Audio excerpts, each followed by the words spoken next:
in a world where everything has been done, how can we do it differently? How can we be next the big thing? Your art is to be seen by other people. Ultimately, what we're all trying to do is figure it out.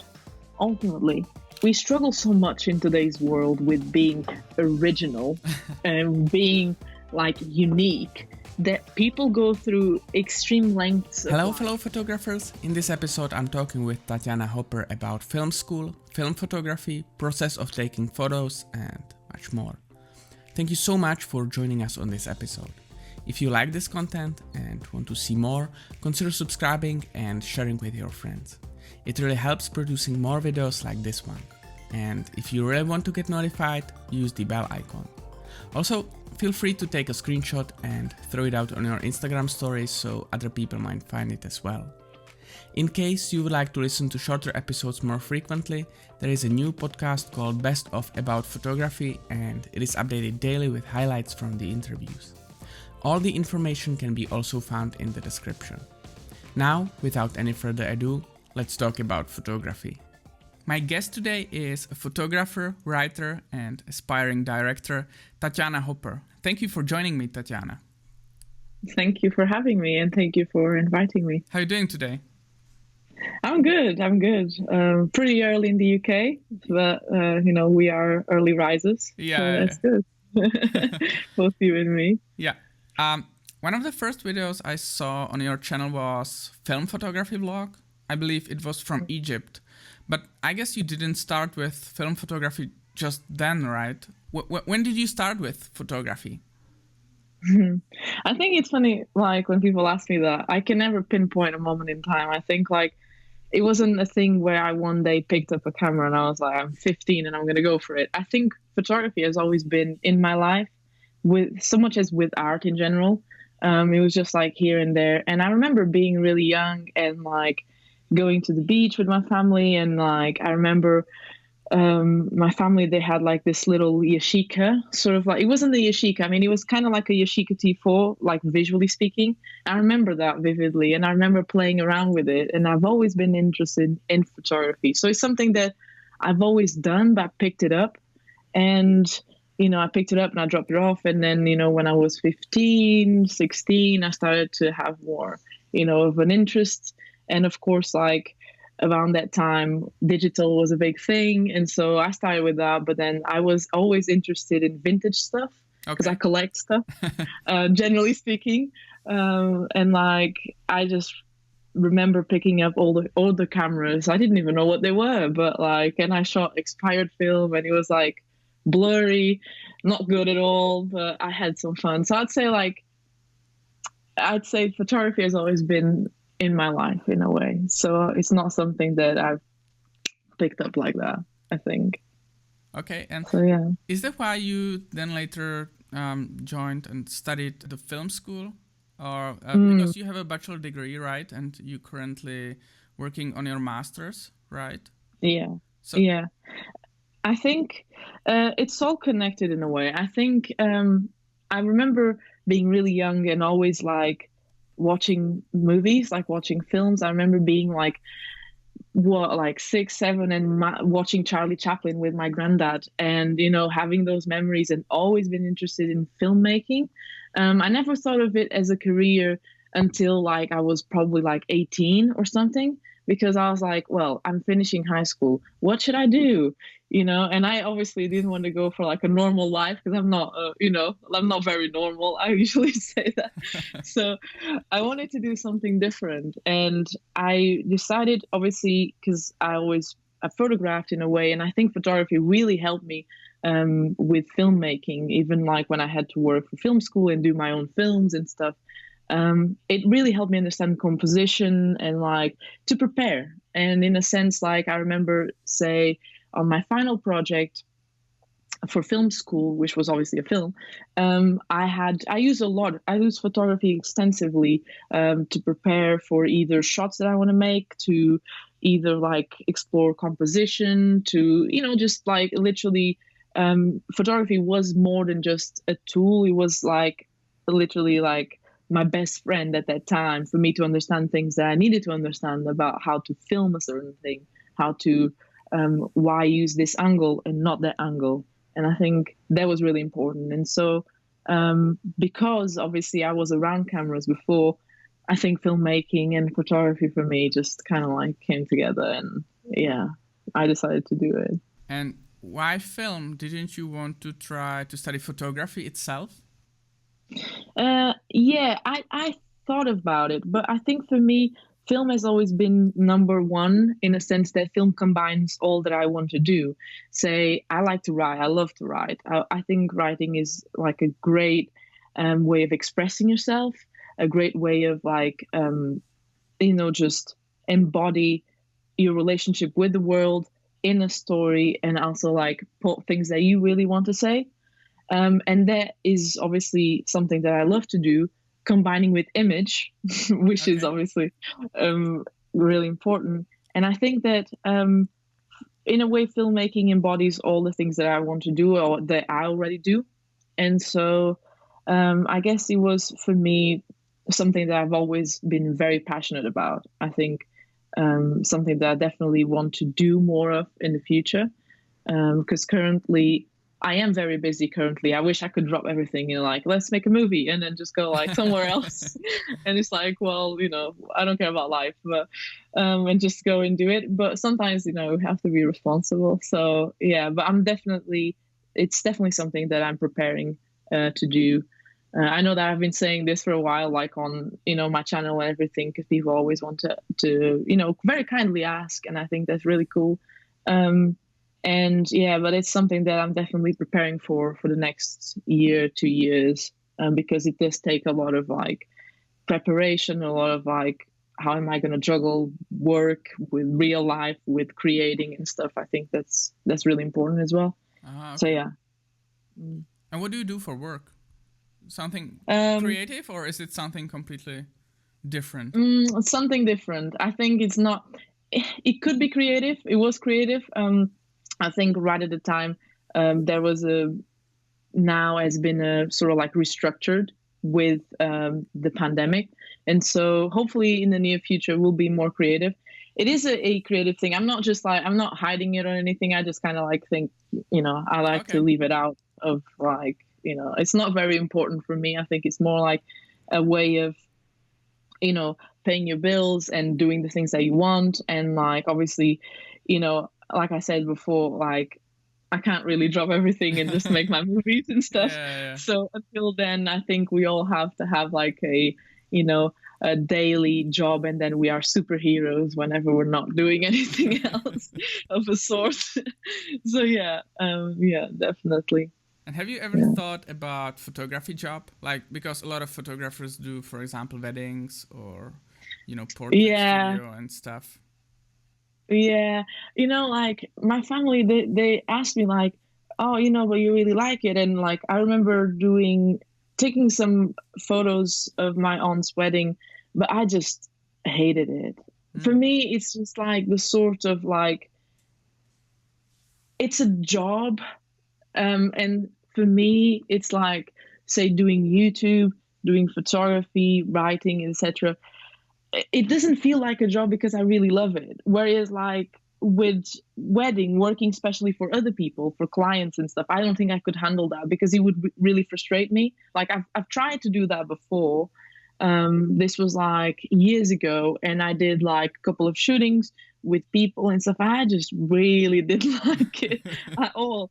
It's not that I don't like people, or I can't say that either. Okay. But it's just like, it's a different method. It's a different style. And for me, I like to pick up my camera. I like to pick up anything and just go by myself, explore, and literally like even say when I'm shooting with someone in like having someone posing for me, I just like, I'm really chilled. I just like most of the time I'm just winging it, or trying to do like, for me, it's just, there's also a lot of pressure when you're not working for your own self. Like say, if something goes wrong with the camera and you're shooting a wedding and, oh, damn, there's no pictures, I just, obviously that's an extreme example, but I think like, I just wouldn't like the pressure. I wouldn't like dealing with people like that, because I'm always like, if something happens, it's someone else's moment, like very important moment in their lives that is gone.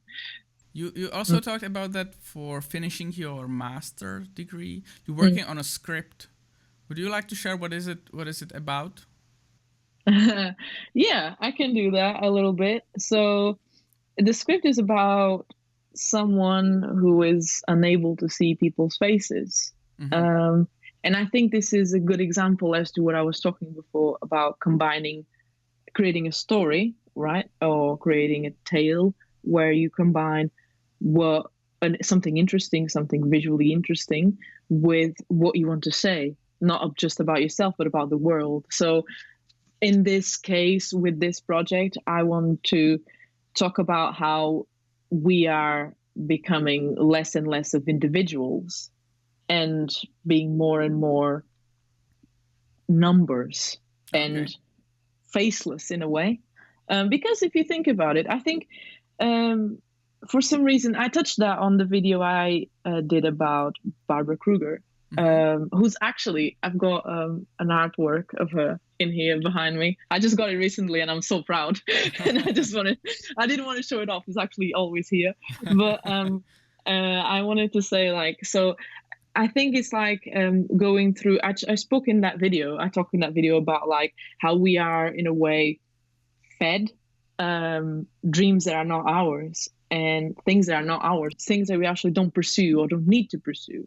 And I think with this film, I want to talk about that. I want to talk about the idea of identity being something that, why can't we see why can't this guy see people's faces? Because at the end of the day, like, we are becoming more and more and more of a one man thing, and I mean, obviously, I know that some of us do try and be individuals, and it's a whole argument and discussion about this. But the idea is that um, this person can't see people's faces, and so there is a sort of traveling in time towards present, past, and future, because I believe that time is fluid anyway. And he's going to try and find the answer for this question: why can't he see? Is it a problem with him, or is it a problem with the others? So I think it's a very interesting, like, premise. Yeah, it sounds very To, interesting. Is it mm, something that personally bothers you, like a critique of society, or is the idea something you came up with yourself, or is it more like picked from topics you got, at school? I think it was. I think it was more like, it's an idea that's been with me for a really long time. I've tried to do this film before, it didn't go very well. And it's been with me, I think, probably for the past 5 years. It's been like brewing. And it's a very complex idea. So I've been working on it for a really long time. But I think, like, originally speaking, the this sort of like premise just came from like observing. At the time I was living in a city, like a really busy city, and I just looked around me and like people's behavior, like, it was so equal. Okay. Everybody was on the phone, everybody was doing the same thing. And then, like, you have this idea of, say, a trend, something that is a trend, either a phone or, say, I don't know, a book or whatever, and everybody's going to buy it. And then, obviously, I've always been very influenced by Barbara Kruger's art. And for me, it's kind of like, when she talks about us being like sheep, and talking about like the idea of us being controlled by the media and etc. There's something that really, that really moves me, because, and I kind of like always want to bring it to the table, because I think it's so, so, so important that people realize that people start thinking more for themselves and start doing more for themselves. Say, I actually read a comment yesterday on YouTube on that specific video of Barbara Kruger, and somebody quoted somebody else, but saying like, I've never heard of two painters comparing brushes, right? And Okay. so it's the same thing with, like, for me, that's why I don't discuss like, oh, I don't do videos about like, where is this camera and how, comparing things, because to me it's like, it's all a tool to an end. And I think you shouldn't compare, like, like two painters wouldn't compare brushes. When I'm talking to another photographer, I'm not comparing his camera with mine, or her camera with mine. I'm talking about so much more, usually, face to face. And so I felt the need of like doing videos that precisely bring this to the table. Like, why are you buying this camera? Because you saw someone on YouTube doing a video that has like 80K views, and everybody's saying like it's so good, but is it really good for you? Is it really good for what you want for your work? And I think that it's obviously, I'm not really criticizing like people that do those videos. I watch those videos. I mean, there's friends of mine that do videos like that, people that I know, and I think it's pretty cool. But at the end of the day, like, it's interesting to think of these topics and bring it to the table. Like, as a creative person, I think we should more or less keep our, say, like, something inside of us that can't be touched. I'd say like your core, try and keep it like sane, safe, and sound. That's what I always say. So that you can create something that is by you, that is coming from you, That's what I believe, at least. So is that how you would like to use your influence to show people there is also something else than just looking on gear videos on YouTube? Yeah, I think, because if you think about it, like, if you go back in time, when people were developing photography and people were developing cameras and etc., like, they were developing for the purposes of capturing this and that, which is what they wanted. There's the intention of doing something. There's the intention of like capturing a moment, whether that is to document, whether that is to create something for an artistic purpose. I mean, photography has so many uses and forms and shapes and etc. And I just think like I want to kind of like bring that to the table, because for me it's really important that people, yes, you can choose your gear, of course, you do whatever you want. If you want a Leica M6, you can buy a Leica M6. If you want maybe a 7, I mean, I can't talk because obviously I have cameras like that, and for me, but I had many cameras before, so I've always tried, and kind of like trial and error, like what works for me, what doesn't. But it is important to think about other things that really are at the core of photography. Why did photography start? It wasn't because anybody was looking to build an Leica M6, of course. It was because somebody was looking for so much more, right? So I think it's kind of like, looking at what really matters, at least to me, of course. I mean, I'm always like I say, I always am very understanding and very respectful. And like, I've done videos about like cameras, and I think it's cool to actually make a video about how a camera influences you, how it kind of like the tool that it has on your work, and how you use it as a tool for your work, because that's what it is, at the end of the day. I mean, I think like we shouldn't pick up something because it's cool and nice and costs a lot of money. I think we should pick up something because it's cool, it's nice, and it works for what we want, I'd say. Part of the script of this project we are working for, are you looking forward to do most? The filming, the editing, the writing? I think, based on my experience before, because obviously, so I've done 2 films before by me, and I think like filming is always the one that I don't like.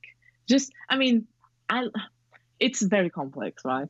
Yeah. I love it because it's like something that you write on a paper and then it's coming live in front of you, and there's a feeling it's a mix of things I can't really put into words. It's a larger than life feeling. I really love it. But then all the hassle dealing with so many people, it's horrible. It's horrible. So I like it, but I don't. I've always said this. I like it, but I don't. But I think my favorite part would say either writing, because it's where you come to conflict with yourself and you try and write and you push it back and forth. And I love writing, and I've always love writing. And I've got a project as well, which I wanted to put out. I've been delaying it. I think I should do really something about it, which is a writing project. And it wasn't because I don't feel comfortable, but I feel like it's a huge step, especially because English is not my first language, even though, I kind of speak a little bit, but still, I think it's a huge step. And, it requires a lot of things, not just like from a monetary perspective or from a, organization perspective, but also from me personally speaking, to put out there, this is my style, this is what I do. And I think that, I've been polishing it and polishing and polishing, but I think I need to do something about it. But replying to your initial question, sorry, I do go around a lot. I think I'd say writing, definitely. Writing the project itself is my favorite part of it. Because then obviously comes shooting, and then it comes editing, which is putting everything together. And by the time you go to the editing room, your brain is half dead already. You'll need a break, at least a few days, and then you go to it and with a kind of like fresh pair of eyes, and you try and do your best, which is usually what I'll try and do. But yeah, it's definitely something that it can be extremely, it can leave you like drained, really, like creatively speaking and everything else. And what is your take on, because some artists say that not only in filmmaking but also in music and other arts, that the artwork is, because some people say that you have to shoot it almost like you visualize it, and some people say that the artwork or the movie or the music is born in the edit, that when someone said that I have already shot that and the only thing I need to do now is to edit it. And some other people say, well, the editing is the majority of the work. What is your take on that? I think for me, even though I'll explain you my vision, because based on my experience of work, so I can write a scene and I will try and have the space, or at least as close as humanly possible to what I envisioned. But I am also a big supporter and believer in method acting, which requires a lot of improvisation. So I can write a scene, but I will ultimately work with the actor in what he's feeling in a moment. This is why being in a moment is so important in photography, in music, in creating. That's for me what the moment is creating. You're doing something so important. And in my previous experiences, I can try and have it as closer to what I want, but ultimately I will always leave the door or a window open for others to come in with their ideas and collaborate. Because let's face it, I mean, there's people that work like this, but I wouldn't want to work like this as a style, which is there's filmmakers that go on set, or say photographers, and everything is what they want. Okay. And it's kind of like not a dictatorship, but like there's I am in charge, I will do this. For me, I think like, especially when you're working with a group of people, which is in filmmaking, you need to leave the door open for people to come in, for people to feel appreciated, and for people to actually, feel that it's a collaboration. Yes, ultimately your name is there, and ultimately it's your idea, and ultimately you are there directing it. But then directing it also means leading, which is you can lead a team, but doesn't mean that, other people don't have voices. And so for me, I think that it doesn't come, I think the film comes together in the editing, yes, because, comes together as in like, but there's a whole thing behind, which started with me writing and with the energy of other people on set and what we're doing, what we're creating. And so I think that ultimately editing will put it together, but I think it was done it's kind of like a process that is ongoing ever since I first put my pencil down and wrote something that started it all, Okay. That's my take on it. So it's not so much like either one side or the other, but it's like it's a progress of work, I'd say. And all this stuff, writing, directing, filming, is that what they teach you at your school? How are the classes at the university, or when you studied the bachelor or working on master? Well, the bachelor's was so my master's is quite different than the bachelor's. Okay. We don't have practical things on the masters. I can do like basically I would have to write and that would be enough for them if I wrote a script and that would be enough. But obviously it's not enough for me because if I write something I want to do it. And I feel like I'm at an age and time that I want to do it for the purpose of also following things that I want. And so, because my master's is on writing, so I had to say this. Okay. This makes sense now. That it's just like a script would be enough for them. So writing for film, or writing in general. Yeah. But my bachelor's was like generally for film. So we did have like all those classes with sound, image, cinematography, etc., editing, and doing all those like practical stuff, which I enjoyed, but ultimately, like, it's film school. Like, I'm just sort of like sometimes such a lone wolf in a way that I would love it, but not with 50 people around me, But then obviously you think about it, like, if you want to direct films and if you want to work in filmmaking, you will always have a team with you, and no matter how big or small. But yeah, I've had all sorts of classes, like practical classes in during the bachelor's, writing in groups, which I hated it. But but yeah, writing in groups, you do everything like, and then this was obviously during the bachelor's, but on the master's, it's more like a one person thing.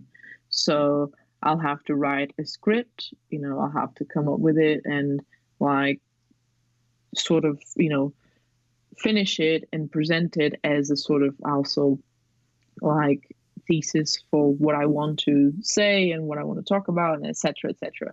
But my master's now, I think it's a bit of a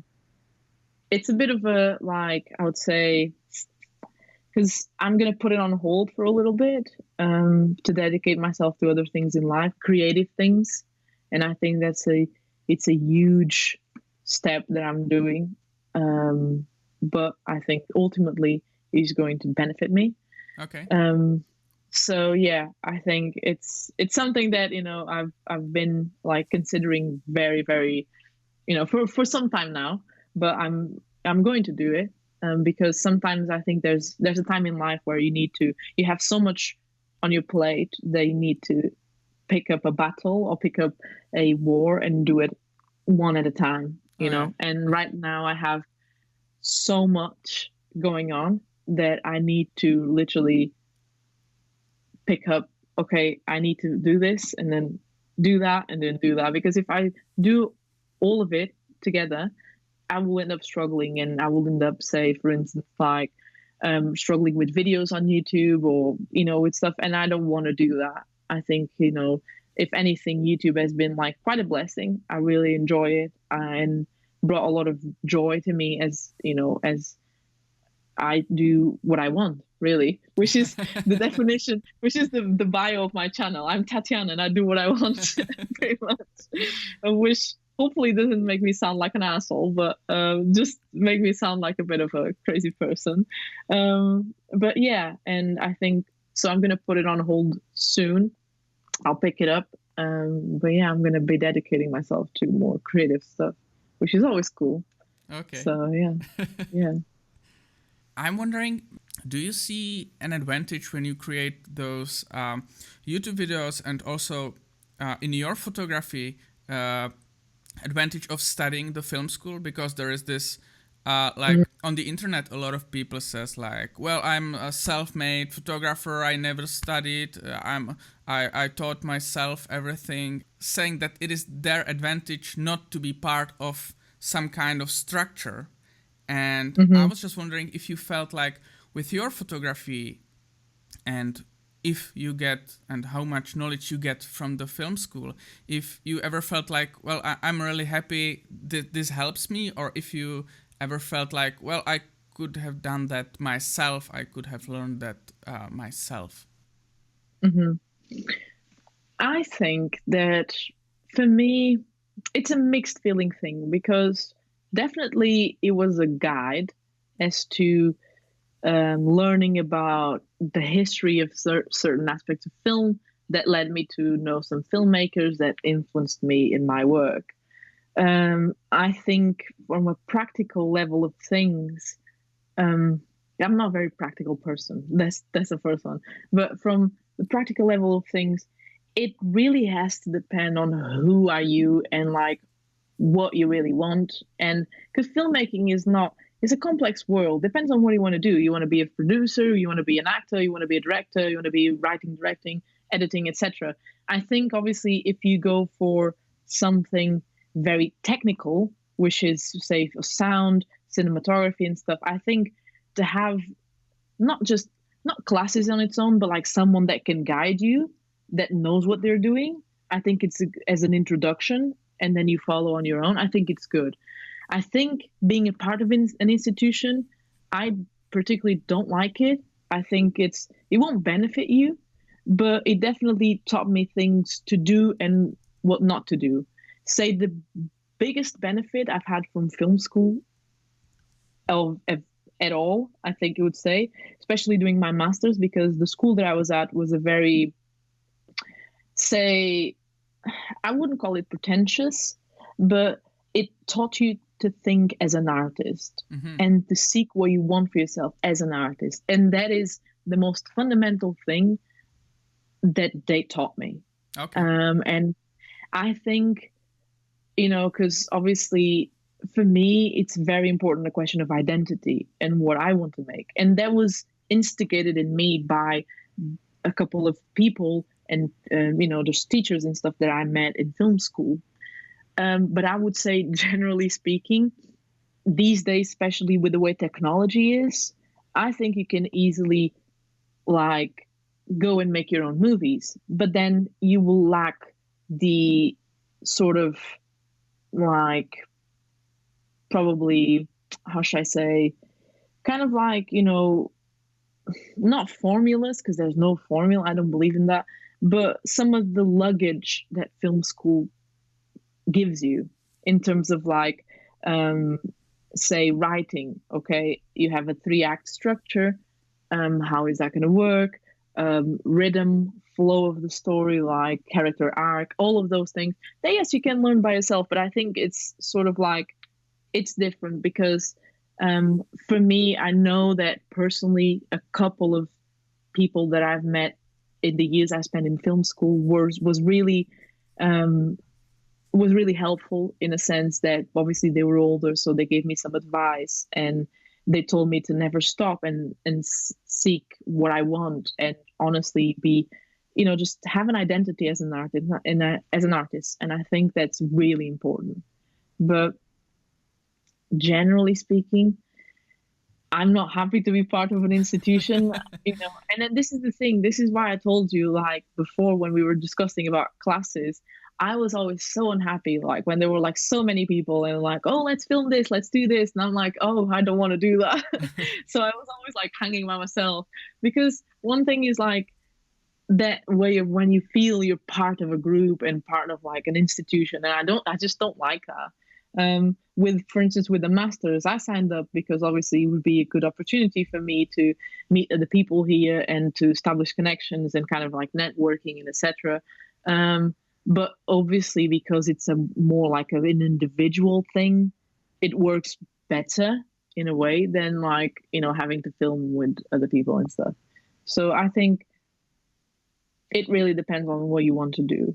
But if somebody is watching this and wants to be a filmmaker or a photographer and they're like thinking, maybe I can go to photography school or like film school and be taught all these things, start now. Don't wait for it. Yes, you can sign up for it, but do it because most of the time with many things in life, I just do it by myself. Say even sometimes, like I picked up a Canon A1, right? And I just, yeah, it came with a box manual, etc. There's tons of videos on the internet, but I was Yeah. just winging it myself. Yes, sometimes it didn't work, but it's just like it's kind of pure when you try things for yourself at first, and you go for it and you try to understand it and you struggle and you don't know what's happening and you get frustrated, but then you get happy when you get like a little bit of a good result here and there. And I think that if somebody's watching this and really wants to, like, should I go for film school, photography, or etc., or photography school, just try it yourself first. Go, yes, sign up for it, but do it right now. Pick up a camera, whatever, £5. I don't, like, don't, we don't need expensive things. We just need to do it, and you'll benefit immensely from it, I'd say. I know we talked a little bit before about how the artwork or how the movie is born on, when you write it, during the filmmaking, acting and stuff. But are you also that kind of person who wants or tries to imprint themselves into the final product? Because you have, let me give you an example. You have movies that you watch and then you have no idea who did it. You just watch it and you're done. And then you have movies like, for example, when Wes Anderson does movie. You look at Wes Anderson movie and it's Wes Anderson movie, right? Yeah, yeah. I know what you mean.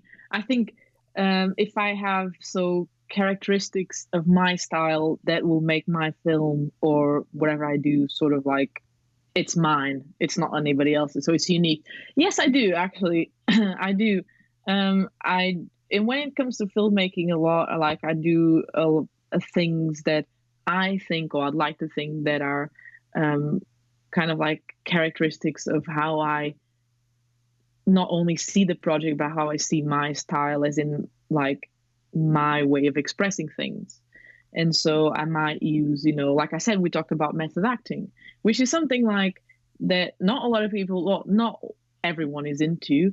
And it's obviously very hard to work, when you're around someone, it's very hard. Like, it's not easy when you work around method acting and you work with actors like that. It's very intense, very, very intense and very draining. But I have other things like, say, like I told you before, time is fluid.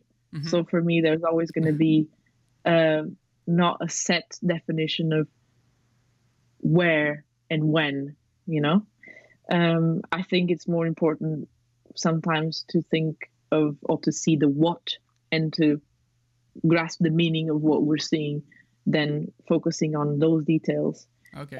Because if you think about it, like, when you remember something, a memory, there's an image, but like there's not like a timestamp on it. There's not like, you might remember the location and stuff, but you don't remember it was the 12th of July of 1976. You sort of like, you have the idea of the act, the moment, right? And I think that's why I concentrate so much on that. So the idea of time being fluid, the idea of like identity, it's sort of, there's also a group of themes that I've explored with my photography that I also do with my filmmaking. Mm-hmm. Existentialism, surrealism, in the sense of like, what is real, what is not. I think it's like, I'd say if I ever like get to make movies, they won't be definitely your typical love story, in a sense that I'm not saying I'm not being pretentious or anything, in a sense that I feel like filmmakers like Andrei Tarkovsky, or say other filmmakers like Theo Angelopoulos, their work really touches me, because they go beyond the simple story, beyond like the entertainment, to bring forward thoughts and feelings and ideas that you never think you could have while watching a movie, and it's just a movie, but then again, it's so much more, and I think that's the sort of style I want to go for, and I will definitely have like a couple of really strong ideas and themes that will, I'd like to think that would, in the long haul, If I get to do more than a couple of movies, people can watch it, it'd be cool to say, oh yeah, I identify this movie as being by this person, and there's a connection between them or something. I think that's definitely something super cool, and I'd love for that to happen sometime in the future. Do you think there is a compromise between having this deep or deeper thoughts integrated in your art, like in photography or in films, on one hand, and on the other, make it easy for the audience to understand the art or what you want to say? Because sometimes it feels like, some movies are just so artish-ish like that you kind of like look at it and maybe it's because of my ignorance, but I just look at it and I think like, I don't get it. Like maybe there is something deeper, but maybe it's miscommunicated. Mm-hmm.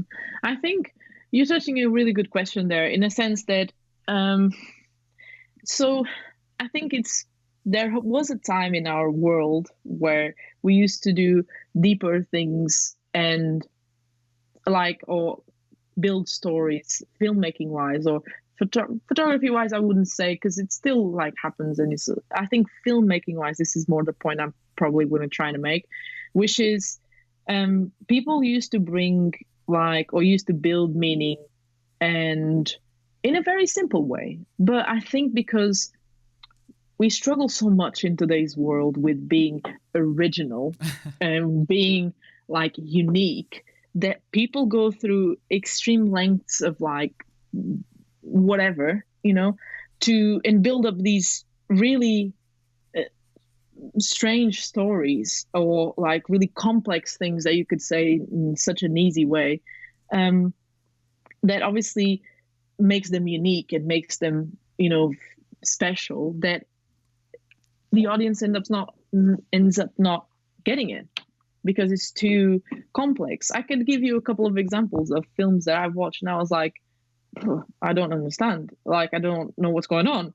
And I think this is where there has been a current, or there has been like, in a way, in art in general, where it's like people are not paying attention to the viewers, or to someone coming and watching the movie and not understanding, because they're not in your head. So if they're not in your head, how can they understand, right?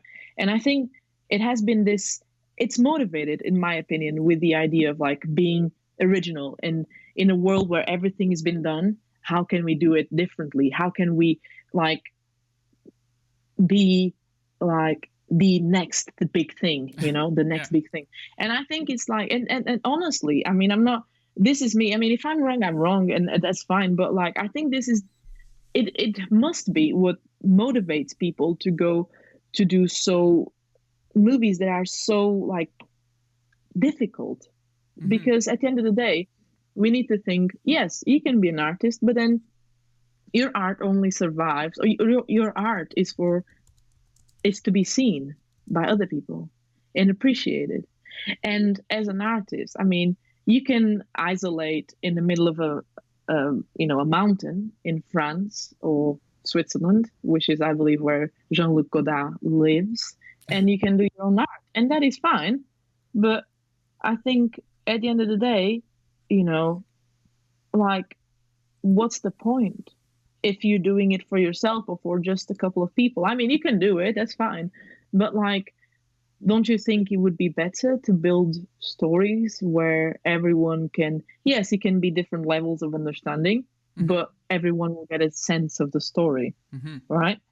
And I agree with you in a sense that it is a really good question. I think it's a really good question. Very pertinent in the world.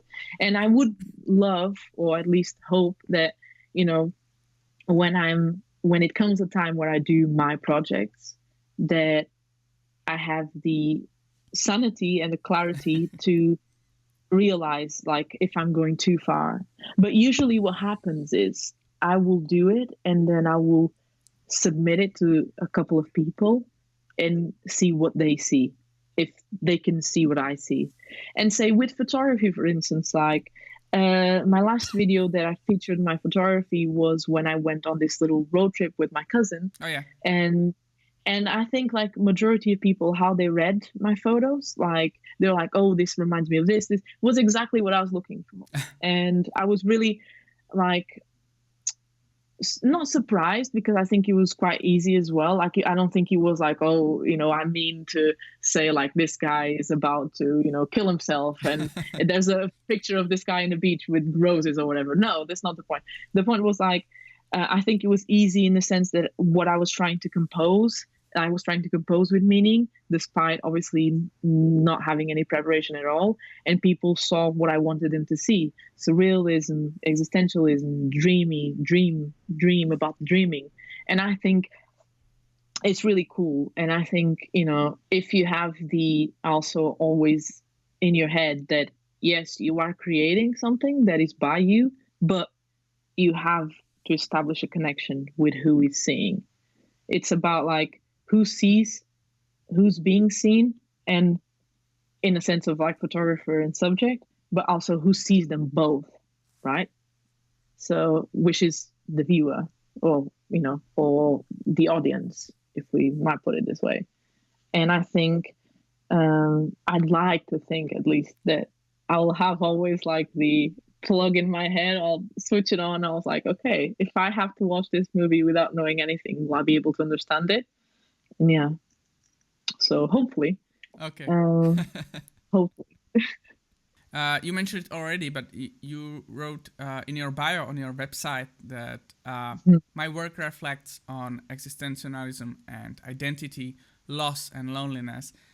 Is that how you would characterize your photography style? Yes, I think so. Yes. I would like to probably, reflect on that. I would say like I would add surrealism or like something of dreams to that bio. Probably I will after this. But yes, I would like to think of my photography as that. I think that if and I know that there's like more than a couple of people, but there's people that have been with me on this journey on YouTube for a really long time, and they've seen how I've come from like doing photos and just like going here and there to actually developing a style, or bringing forward my style. And I think like in the future, I would hope to build more work around those things that you just said, around existentialism, around surrealism, around, being lost. But because being lost doesn't necessarily mean like in a bad way. It doesn't have to necessarily be a negative thing. And yeah, I think that definitely I see my photography like this. Of course, like I haven't released a lot of things. I haven't like, I don't go necessarily with a YouTube wherever I photograph. Most of the time I always carry a camera with me. Sometimes I don't even photograph for like a month or two. And it needs to be like, but I'm always aware. If there's an opportunity, I'm always aware. But I don't necessarily say if I shoot 3-4 rolls, I'll go and put them on YouTube. I'll find an excuse to put them on YouTube. There's a lot of things I keep to myself as well. It's important to sort of like grow, I'd say. So are you in the stage where you work on your on developing your style, and that you strictly focus on what you want to achieve with your style? What I mean is like, are there like subjects you are not pointing your camera at because it is not within your style? Like, let's say it doesn't fit within those existentialism, identity, loss, loneliness. I see what you mean. I don't think so. I think like, say I take loads of photos. And that's sometimes like, of my friends or whatever or something else. Because if I see the value in something, even if it's not like for my work, or how I see my work or my style, it doesn't mean that they don't have value. I think to take a photo is also a way of validating something or someone that is happening, something, a moment or something, an object or someone, a person or people, etc. And I think it's it's a way of validating, and it's a way of also keeping yourself awake for life. Like life is happening constantly around you, and you need to like, obviously, I'm not saying like photograph all the time, but like you need to like, it's cool to live aware of the things that go on around you. And so I would say, even if they don't necessarily fit my style, or don't necessarily say, if I want to go out in the street and do some street photography, I'll do it. If I feel like it, I'll do it. Okay. I don't think that there should be any constraints as to what your style is, because my style is very fluid. Like, it doesn't mean that it's something defined. It might change in the future, and it will change in the future. It's always like a constant journey, I would say. Okay. I think style or whatever we want to call it. So yeah. You also mentioned, and I think it was a quote from Peter Lindbergh, black and white is an interpretation and reality is in color. What are the subjects you like to use black and white and color for?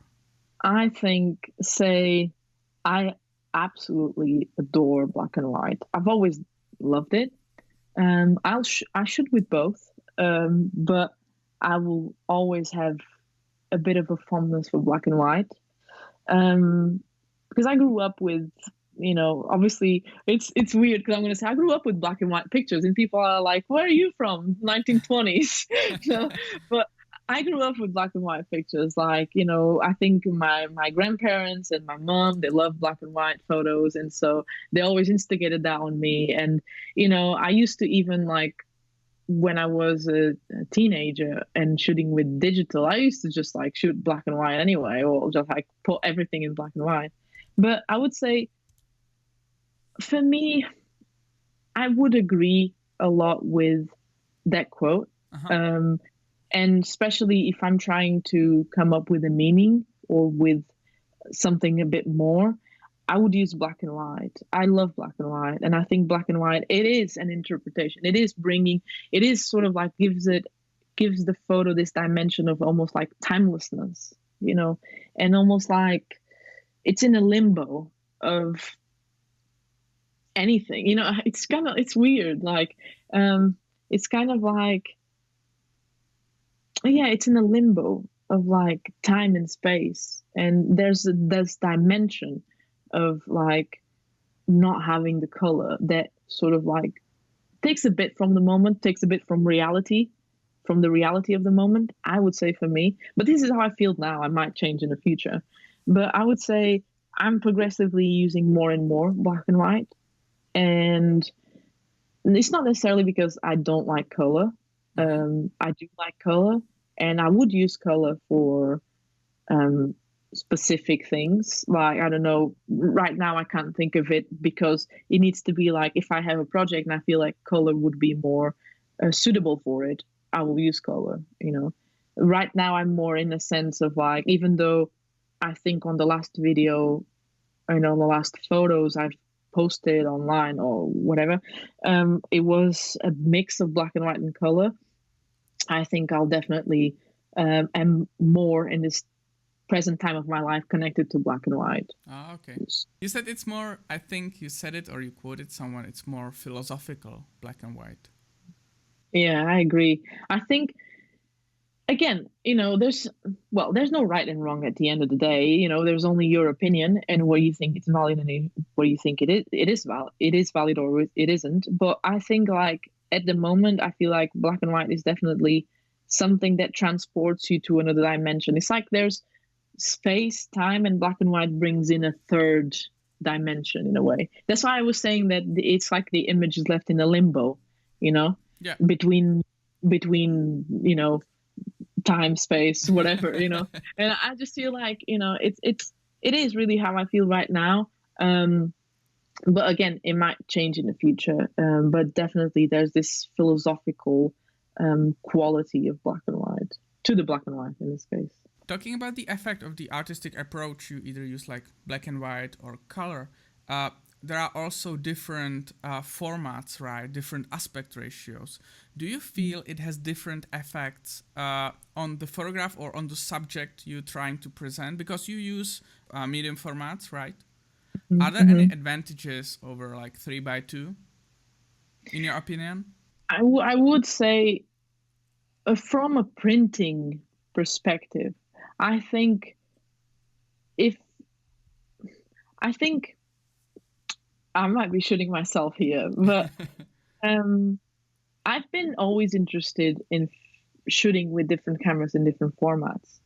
However, I think there's a time for everything in life. And if you're a good photographer, you will shoot with anything.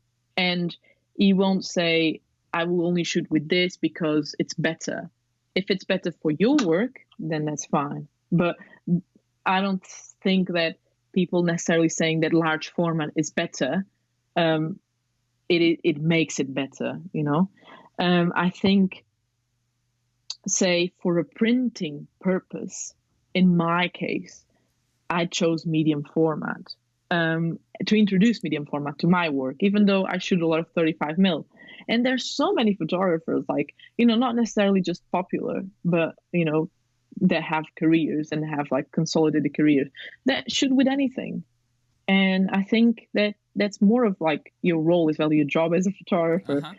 to try and do the best you can, because it's in here, it's in here. I usually say it's in the heart and in the soul. It's not about the camera, it's not about the lens, and I think that for me, you would say, at least based on my experience right now, again, it might change in the future, but it would say just for printing purposes, because you have a bigger negative and you have more detail. And if you're doing, like, say, A3 prints or larger prints, I think that's better in that sense. For at least for me, because I always get like much more detailed prints and etc. when I deal with the larger format. I don't necessarily think that I would pick up a larger format. It depends on the project, but I wouldn't necessarily think like picking up a larger format should depend. How should I say? I think with the cameras I have, because I'm looking at them right now, with the cameras I have,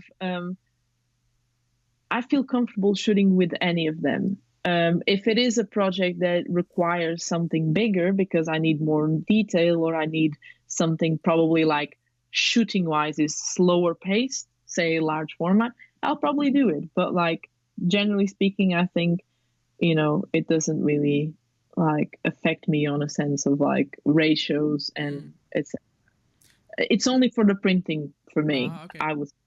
And I would say. so about the process, how you take photographs, because I believe you said that you use medium format with a plan in mind.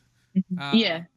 In comparison with regular Yeah, 35 millimeter. So because usually, well, thinking like on a more like physical level, on a more like say how should I say, practical level, Okay. I can't carry a medium format with me anytime, anywhere. And it's more expensive, I have to, right? Yeah, it is expensive, but like think about it. I can't just like carry my Mamiya 7 with me all the time. Yeah. I will easily carry my Yashica, or I'll easily carry, my Canon or my Leica, etc. And I think it's kind of like the compactability, the fact that it's a very versatile style that makes it for me 35 mil very easy to use. It doesn't mean that I won't shoot with intention, but it means I'll shoot more often because it's easy to carry around, because it's easy to have with me.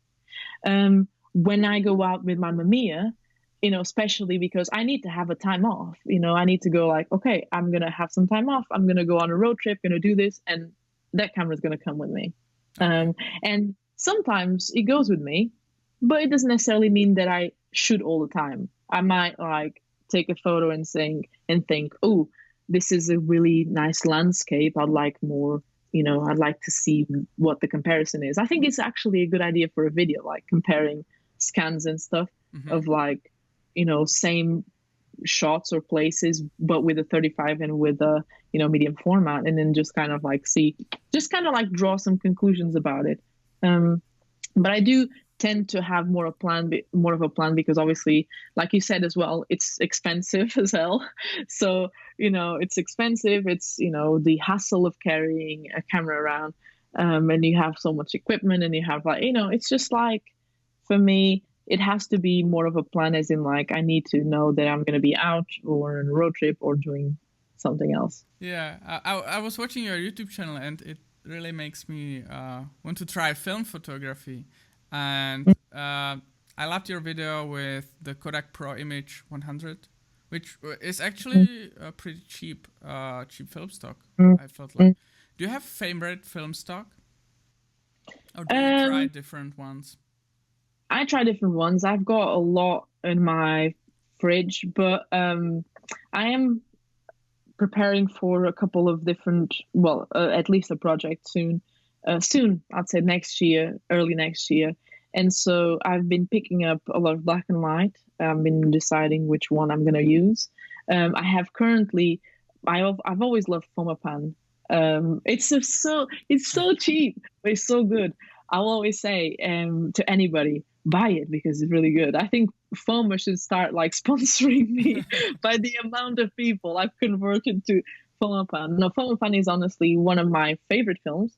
I wouldn't say like I have like say a favorite film, but I love Fomapan when it comes to black and white.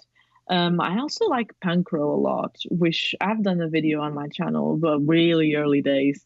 I like it because I like the sort of like really low contrast.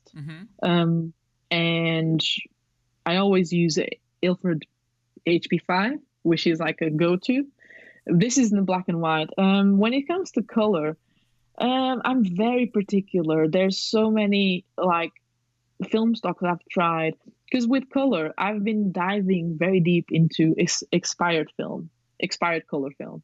I've been doing it, and I would say I've been more concentrated on that. I haven't shot like a lot of fresh color film, if that makes sense. Like I haven't bought a lot either, and I haven't been buying, just because I have a good stock of like expired stuff, and I go for expired stuff a lot. I don't know. I think it's kind of like a shot in the dark, but still, I go for it a lot. And yeah, I think that the probably, if we're talking about color films, I would say I like Portra, but I like Portra 800. I think it's a great film stock. I loved my results with it, and I shot it very unconventionally, because I shot it during fog, like really heavy fog, and I think it was super cool. I shared those photos as well, and I don't know about how I feel. Well, I don't know how I feel about Cinestill. I don't know how I feel about it. I need to try it more. It's kind of like, I would say, not very reliable from my experience. But then, it might change once I try it more. But yeah, all the films that I've tried from them, it's a bit like not very reliable. Sorry, Cinestill. I'm just being honest.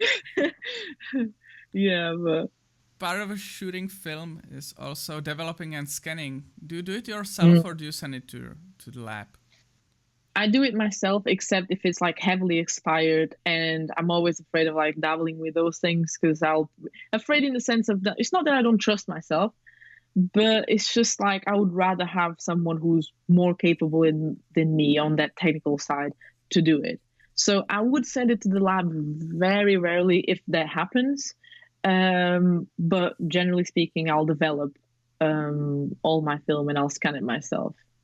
So yeah, I think that also gives you a control over like things like colors, and are you gonna push it or pull it, or because you can do that in developing.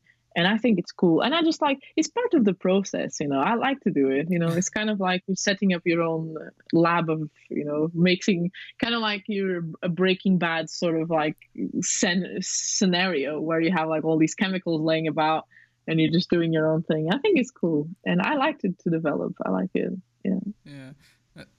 To me, it seems such a hassle compared to digital, right? But like, I have feeling, especially when I see the photographs you present on your YouTube or other film photographers on YouTube, that the photos taken on film just look so much better. I think it's kind of like talking about artisan and industry.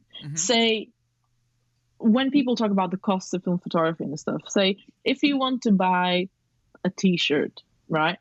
And you can go to a shop where they're done industrially, like boom, boom, boom, boom, boom, and it'll cost you like £3. But then it'll wear itself off in like a week. But you can go to someone who can make you a t-shirt, who actually knows what they're doing, like a tailor or whatever. It'll cost you a lot of money, but the quality will be there. It's a really tacky comparison, I'd say. It's not a very good comparison. But like if you think about artisan and like what is man-made and what is durable and to what is like industrialized.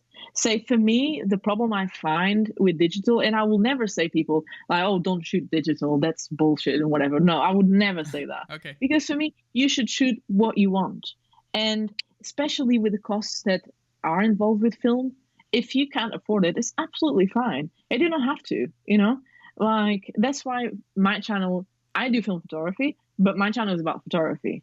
And photography is everything, like I don't discard the possibility of one day going around with someone and just like trying a digital camera. I mean, I have a digital camera, which is the one I shoot my videos with. I don't use it for anything else. I probably wouldn't even know how to handle that. But this is, it is true. Like, I'm being honest here. I'm kind of a knobhead when it comes to that. But I think it's kind of like, for me, the sense of like really producing a photo. It's everything there. Yes, you do use a camera, which at the end of the day is a machine, but like it's a manual thing. At least mine are. It's a manual thing. You put your film, you set your things, like you do your settings, you take off the film, you develop the film. It's a labor of feeling, Okay. And for me, where digital lacks is that, yes, you can have feelings involved, but there's like this very flat say visual to the image, because when you talk about film, there's always like these different colors and nuances and very unique way. And I think that has to, for me, in my head, I'd like to think that has to do with like all the hustle and all the feeling and all the sweat and tears put into it, whereas like digital, for me, that's why probably it would justify for me that digital has a more like flat look to it. Of course, you can do the filters and everything, but like when you think about like, and it might not work for everybody, but you can put a filter on it and your image will be done in like 2 seconds. But then you can build that filter from scratch with the film that you're shooting, with whether you're pushing or pulling or what you're doing. And, you correct it, yes, in the, post-production, obviously, when you're like scanning your photo and etc. But like, I think that's where the two part ways. It doesn't mean that this is photography, this isn't. It's all photography.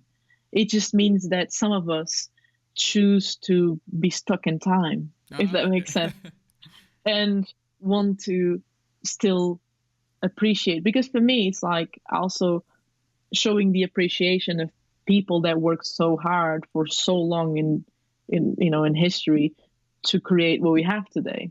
And I think these cameras are so, magnificent. I really love it. And I think that it's a shame to leave them in a box and full of dust when they've done so much. But I think if you don't do film photography, I think the best way is like after this interview, you have to promise me that you're going to pick up something. It doesn't matter. You go around your local market or like your local vintage shop and you're going to pick up the whatever camera you feel like it, and you just try it yourself and see where it leads you. I checked on the internet few film cameras, and the prices are really like going up recently. Like it's been, it used to be like you pick up a cheap film camera because like there is no other option for you, but now it seems like it's almost the other way around, right? Like the Mamiya 7, or we talk about these high-end film cameras, but also the other ones are like doubling on what they cost, like, I don't know, 2-3 years ago. I agree. The price of them are going up, but I think it's because film photography has become a trend in the recent years. But I'd say like, let me get this one.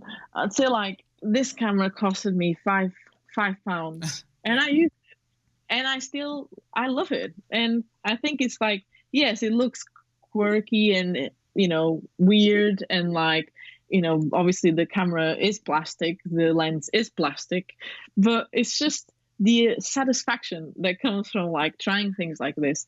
And it doesn't have to be, that's why we go back to this point that I was originally trying to make, like you don't have to have a Mamiya 7. You don't have to have a Leica. Like people often ask me, because obviously my videos, the way I shoot it, there's cameras on my shelf, and people often ask me like, oh, is that a Mamiya 7 sitting on your shelf? Oh, could you not do a video about it? Like, but to me, it's like, if I do a video about it, I'll do a video about what's the weight of my work, like what is it? What's its role on my work? How I use it? I'm not gonna sit and talk about all the specs and everything, because I don't want to introduce the wrong idea to people, which is like, in order to be a great photographer or a good photographer or have, be successful, you need this kind of camera, because you don't. And I think that's very, very important. It needs to be said more often. So if you pick up something like this, you're still as happy and you still have as much fun.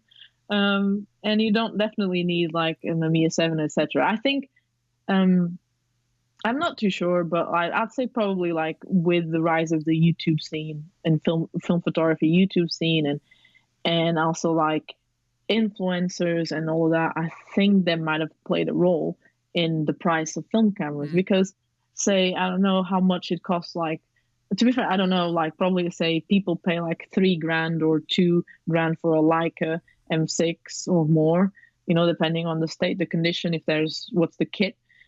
And years ago, like you could do it for way less, so I think it's like people started to popularize this camera or popularize the Mamiya 7 or any other camera, and it just goes over the top, because then everybody wants that camera.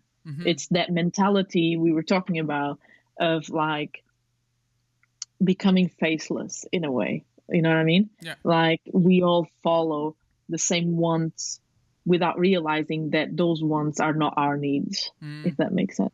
Unfortunately, it's the world. It's the way of the world. You mentioned your project. I've heard you talking about project by the seaside. Is it a project you're working on, or is there a different project you would like to work on?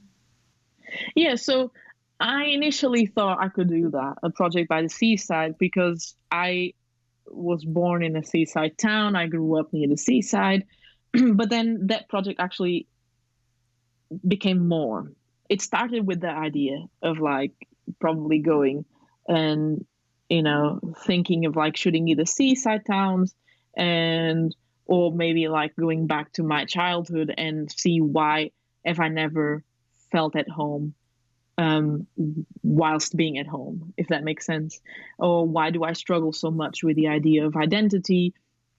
And, people ask me all the time where I'm from, and I just say like, this is me, because it's like, for me, I think you do belong in a way to where you come from, in a way, but then what happens when you don't feel like that? And so that was my idea for my initial project.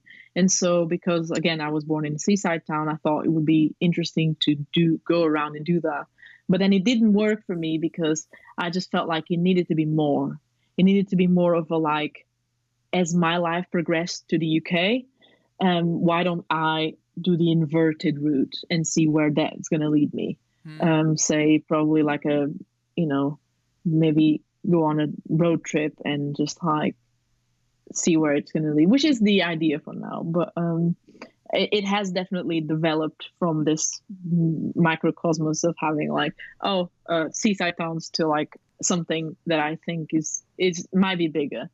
But I'm still working on it. But like I said, I have no rush as well, in the sense of I think we shouldn't put that pressure on ourselves when we're creating, in a sense that it will mess up with your head and with your creative flow, if that makes sense.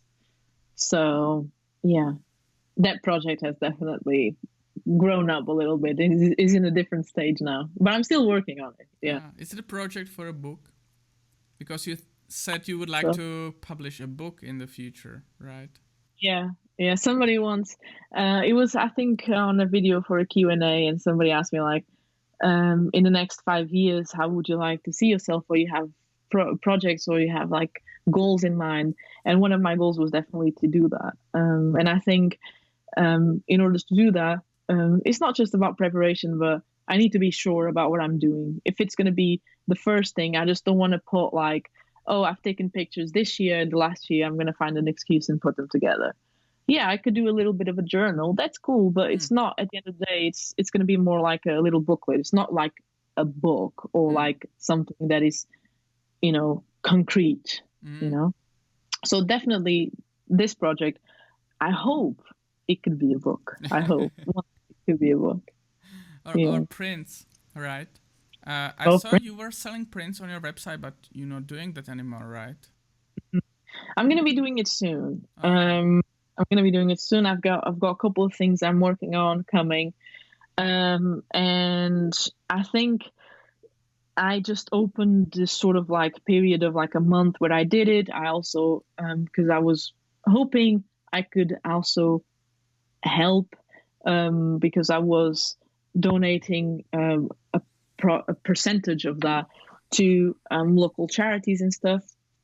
And to I've done one for local charities, and I've done another one for like mental health related charities and groups and etc.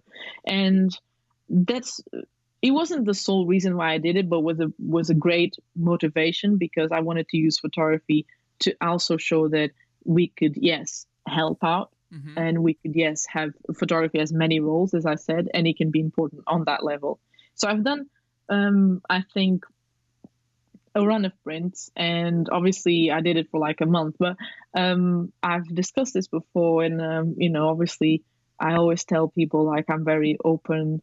Of course I have projects, but that are secret, or that are for now for me to know, but I'm very open about like the things that I want to do. And definitely one of the things would be like either have some prints or more things coming soon to the website, and like try and always kind of like have a shop on, and then always like rotate the number of prints, or do like specific prints, or do like print by order. And also I'm getting some equipment for a darkroom, and I think it's something that I really want to like learn even more. So I think it'd be cool, like exclusive things like that, like darkroom prints and stuff. I think it's cool. So yeah, definitely something I want to. I'll be doing like very soon. Very soon I'll be doing that. So yeah. In your YouTube videos, you also talk about photography books, and there was a quote that I particularly liked.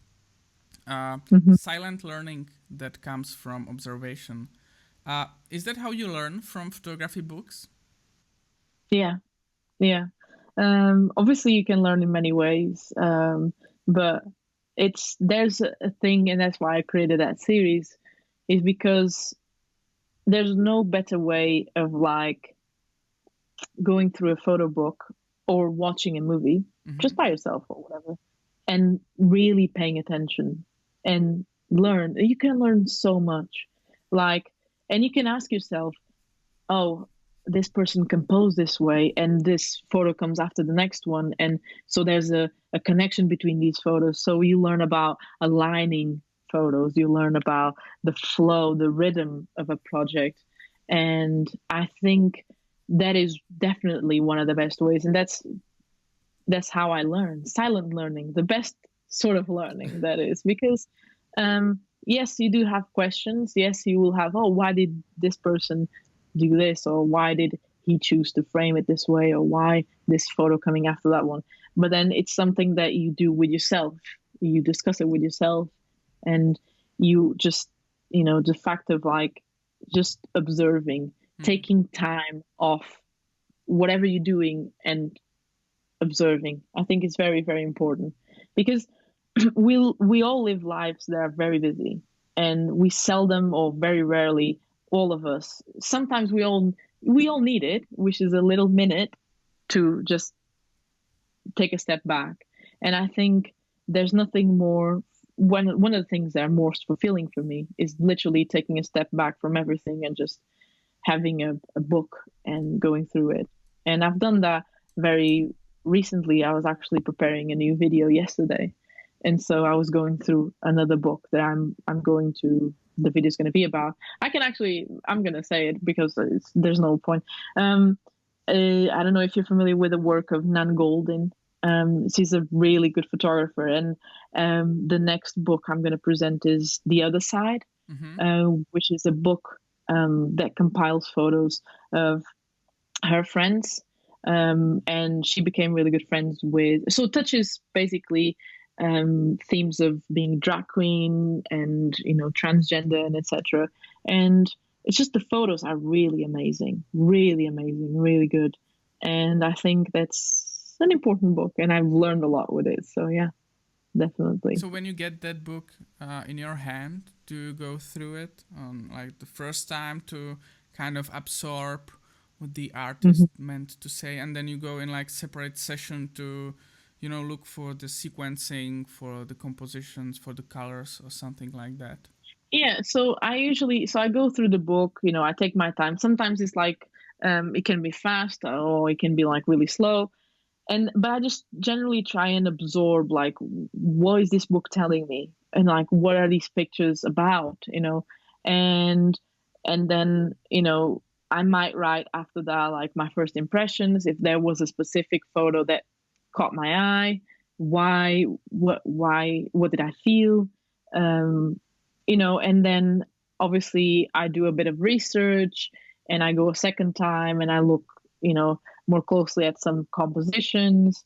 And then basically what I do is like I combine the notes I had from my first impression, basically like a no kind of like no preparation, no, like a pure impression of what it was for me. Like no introductions, no nothing. Like I literally don't read the introduction. I just go, I read, like, say with this book specifically, there's like also bits of writing in it, like letters. And so I went through the photos and letters, and that's what gave me the idea of this book. And then obviously I read the introduction, I do the research and etc. And I combine everything together. Okay. So yeah. And do you try to not imitate, but get inspired with the style? And for example, let's say I will try to shoot, this angle because I never thought about it before, and it seems interesting to me.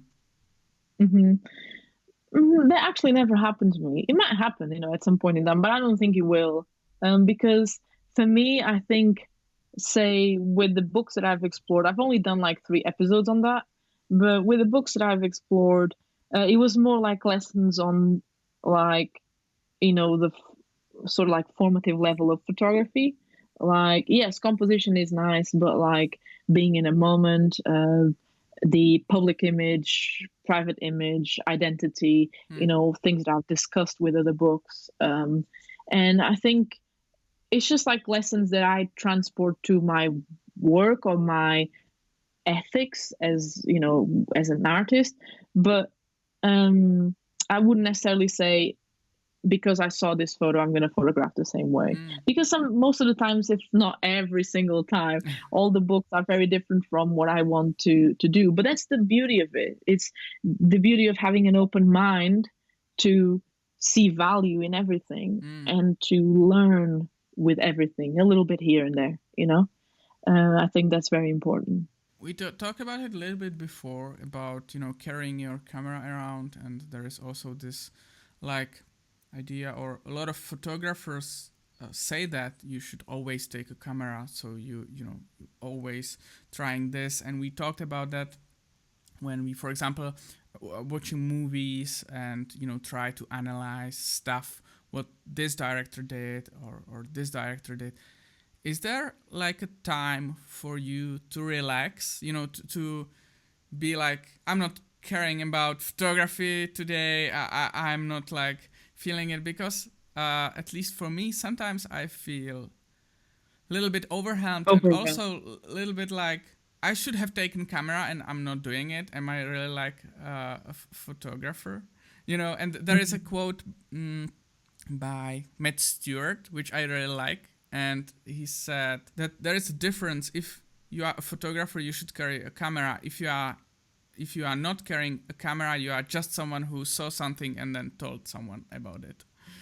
Which seems fun in a way, but also sometimes it feels like, I don't know if you have something like that, thinking about I should do photography because I'm in this to learn and improve. And it's funny because actually I was writing yesterday a video and I can't remember which one it was, but I did make a note about that, about the presence of a camera. Oh, I think I know what it was. It's a segment called Camera, to photograph or not to photograph, and why. Okay. And so basically, I do say, like, I carry a camera with me pretty much all the time. Like, I put my Yashica in my bag, and it just goes with me. Like, sometimes I don't even, it's not, how should I say? I don't think necessarily, because I think you do need, there is a time that becomes overwhelming. I agree with you. And so on those times, I just try and take my mind off it, and try and either just concentrate on something else or literally just take a time off, But as I told you before, I carry a camera, but like it doesn't necessarily mean that I'm photographing all the time. Mm-hmm. But for me, it's a way of sort of showing me that, well, I'm aware of what is happening, and if I want to photograph, I will. Okay. But there's no pressure about it. I have a camera with me. It's not the best camera, the best lens, whatever. I don't care really. But I think like there shouldn't be a rule. I think you should do what you want, really. Like, and you should never ever feel guilty about this. Is the circle of influences that we live in. Because you feel that way because you see someone else saying or doing it. Ultimately, what we're all trying to do is figure it out. Ultimately, what I'm doing with my YouTube, what I'm doing with everything that I do is figuring stuff out, figuring life out. And I should never have to feel this way or that way because that person is doing better or because that person is saying this or that. They're saying it because it's their opinion, because they figured it out themselves, Yeah. Just because this is the thing that is why it's so important, like to be aware of the world we live in. And if you feel overwhelmed, if you don't want to carry a camera, throw it away, put it in a drawer and just like come back to it when you feel like it. Sometimes we do need those breaks because life is very intense. Life is not easy, and I think like, if I felt overwhelmed for times, and I haven't been photographing lately because I have no time, but I wouldn't necessarily blame myself or feel bad because I see these people online posting this and doing that. They're doing their own thing and I'm doing my own thing. That's what I think ultimately, so never feel guilty about like, if you feel a pressure to do things, if you feel a pressure to do something that you ultimately love, then there's something wrong there. Oh, yeah. So I believe in that. And so I feel like let it flow and do your own thing. And, yeah. Perfect. That's it. Thank you for that. And then I have one last question for you. Sure. I kept the best one for the end. Are you getting more into skateboarding? No, I am too clumsy for that. The truth is, I'm a very clumsy person. Like the people that know me in real life, like, dealing with me, they know how clumsy I am. I'll probably like break an arm or a leg if I actually do it. It's that bad. I did try just when was this? I think last summer or something. It wasn't my skateboard either, but I just tried a little bit, and I was like, I don't think I'm gonna be the next Tony Hawk or something like that. It's too late for me. It's too late to grow that talent. But no, unfortunately, I have to say, disappointingly, I'm not getting better at my skateboarding abilities. No, Okay. I'm not growing any. Maybe photograph skateboard scene or competition or something like that. Definitely, I would be down to do it. I mean, the place where I live right now, there's not much skateboarding around, but that doesn't mean that I wouldn't travel. If I travel, say, and I'm just like out and I see some really cool kids like hanging around, I'll probably like, I mean, I'm too awkward to go and like straight away and just like, oh, can I take pictures of you? And I'll go like, but I'll try and take a picture or two, and then I'll probably like approach them and say, hey, I do this, but I kind of like what I'm seeing. Would you mind if I do this? If I take a couple of photos, but it'll take me a while because I'm not like I'm not a big extrovert, I'd say. Okay, thank you. So it was a very nice conversation. Thank you for coming. You're welcome, and it was a pleasure. Really, I really enjoyed it. I think we touched so many different things, like on a deeper level, or talked about color and black and white or cameras, and I think it was super cool. Yeah. So thank you for having me. Thank you once again for joining us today. I hope you enjoyed this episode. If you did, make sure to subscribe whenever you're listening to it. You can find this podcast live on YouTube, where you can ask questions in real time, or find us in your favorite podcast application. Make sure you're subscribed if you want to be notified when I post a new episode. In case you would like to listen to shorter episodes more frequently, there is a new podcast called Best of About Photography, and it is updated daily with highlights from the interviews. Come back next week because I will be talking with Sean Tucker about photography. I'm very happy you are tuning in for another episode of Podcast About Photography. Until next time.